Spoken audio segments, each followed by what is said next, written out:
Опасно нещо се оказа синята зона. Опасно не само за джоба, но най-вече за здравето на бургазлии. Сблъсъкът с нея може наистина да бъде рисков за хората. Вижте в репортажа.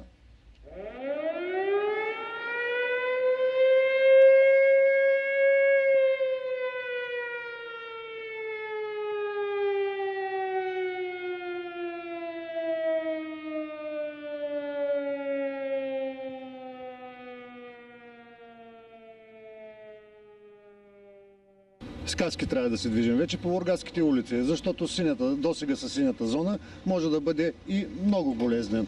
Ако не искате да пострадате, скъпи съграждани, моля ви, не порасвайте над 1,70. Указателните табели за синята зона са толкова ниски, че рискът човек да се блъсне в тях е напълно реален. И няма как да не е, след като различните по габарити знаци са монтирани само на 160-170 см над тротуарите. За съжаление, пострадали от сблъсъка с тях вече има. Някои са потърсили медицинска помощ, други не. Опасен е, да. Трябва малко да се вдигне качели на по-нагоре. Ще си удари главата. Много ясно. Трябва да се дигне малко по-високо. Какво му ще стане? Да се ударя в знака ли?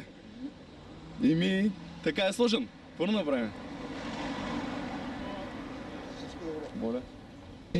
Има такива случаи. По-високи хора с по-голям ръст, които си въздадат в знаците. По регламент всички указателни табели и знаци в населените места трябва да се поставят на височина 2 метра и 20 см над тротуарите, при знака от отдел транспорт в общината. Такова било и изискването към фирмите, наети за монтирането им. Ама те поставили табелите, както на тях им е удобно, оправдават се чиновниците. И допълниха, че знаят за проблема на бургазлии, които също им звъняли по телефоните и че се въртяли в омагьосан кръг. Давали предписания, но фирмата изпълнител не ги изпълнила. Ами много просто е да се прекъсне този порочен кръг. Просто общинарите не трябва да приемат и плащат, а работата не отговаряща на изискванията. Нали, те трябва да контролират изпълнението на обществените поръчки. Защото и децата знаят. Има ли контрол, има и ред.